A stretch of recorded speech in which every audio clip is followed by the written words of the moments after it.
Národná rada Slovenskej republiky prijala novelu zákona o podpore cestovného ruchu.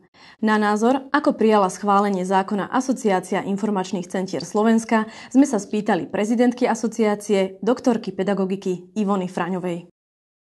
Asociácia informačných centier Slovenska prijala nový zákon o podpore cestovného ruchu viac menej s obavami. A to predovšetkým preto, že ešte neprišiel ani do platnosti a začali sme mať signály z jednotlivých regiónov Slovenska, že sa rozhodujú mestské obecné zastupiteľstva rušiť turistické informačné centrá a začínajú zakladať organizácie destinačného manažmentu.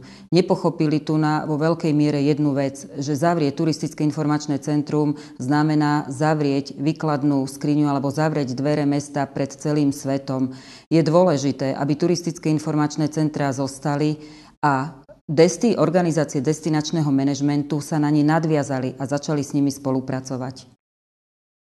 Záverom valného zhromaždenia Asociácie informačných centier Slovenska bolo rozhodnutie, že nemáme kedy čakať na to, aké budú dopady nového zákona o podpore cestovného ruchu, čo nám tento zákon prinesie, ale aj v súčasnosti máme možnosti spolupracovať s existujúcimi portálmi, s existujúcimi nástrojmi marketingovej komunikácie a skúsme sa odprezentovať cez partnerov, či už je to súkromný, verejný sektor, vytvárať tieto partnerstva na spoločnej propagácie a spoločnej komunikácie smerom dovnútra, ale aj smerom von a reprezentovať Slovensko ako celok.